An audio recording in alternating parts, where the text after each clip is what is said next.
Confederate statue of Jefferson Davis removed in New Orleans. Controversy continues. The second of 4 Confederate-era monuments has been removed in New Orleans as controversy continues.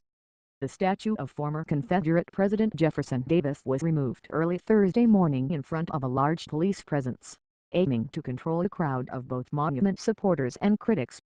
Protests were expected after the Battle of Liberty Place monument was removed last month. "Where's Mitch?" some chanted, calling for no Mayor Mitch Landrieu while opposing the removal and waving Confederate flags. Landrieu was elected twice while campaigning to remove the Civil War symbols that many say represent racism and white supremacy in the city that's predominantly African American. The majority Black City Council voted 6-1 in 2015 to take the statues down, but legal battles prevented the removal until now. "Hey hey, ho ho, white supremacy has got to go," others yelled out, according to NOLA.com.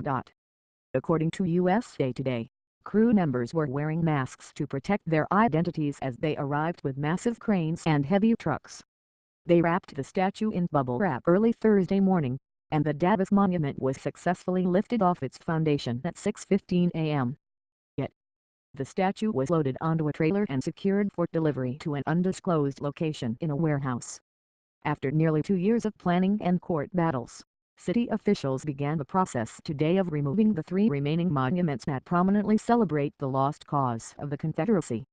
The statues that are being removed were erected decades after the Civil War to celebrate the cult of the lost cause, the movement recognized across the South as celebrating and promoting white supremacy, Landrieu said in a statement. Statues of Robert E. Lee and P.G.T. Beauregard are expected to be removed in the coming weeks, though the legal challenge was heard Wednesday about the Beauregard Equestrian Monument. "These monuments have stood not as historic or educational markers of our legacy of slavery and segregation, but in celebration of it," Landrieu added. "I believe we must remember all of our history, but we need not revere it. To literally put the Confederacy on a pedestal in some of our most prominent public places is not only an inaccurate reflection of our past, it is an affront to our present, and a bad prescription for our future. We should not be afraid to confront and reconcile our past." Lee and Beauregard were generals in the Confederate Army.